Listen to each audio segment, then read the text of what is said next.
to the top management of the school's division office of Isabela, led by the dedicated and brilliant OIC Schools Division Superintendent, Dr. Madeline L. Macalling, CESO 6, to the school heads, teachers, parents, stakeholders, and fellow Isabeleños, a blessed morning. The Department of Education has been on a constant battle of implementing the Child Protection Policy since its first issuance in May of 2012. This policy is deeply rooted from the belief that schools must be conducive for learning and child's development. Hence, students' best interests should be highlighted and considered when making decisions and actions in the school.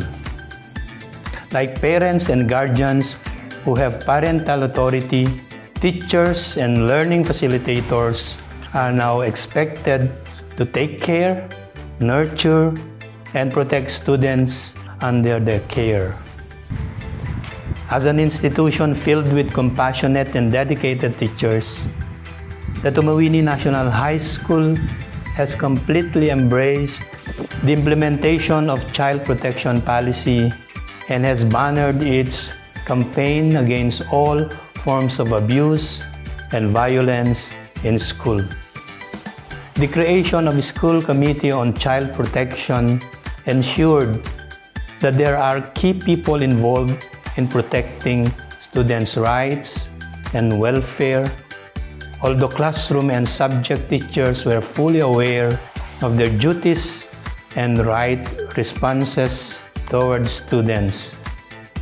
Aside from that, the school, through its Child Protection Committee and Guidance Counselor, devised programs and activities in line with educating children with their rights and responsibilities as well.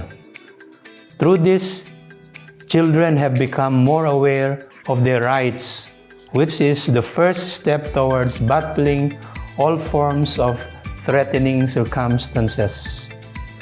Being awarded as the best school-based child protection policy implementer in the region, the Tumawini National High School takes pride in its active involvement of ensuring child's rights at all times.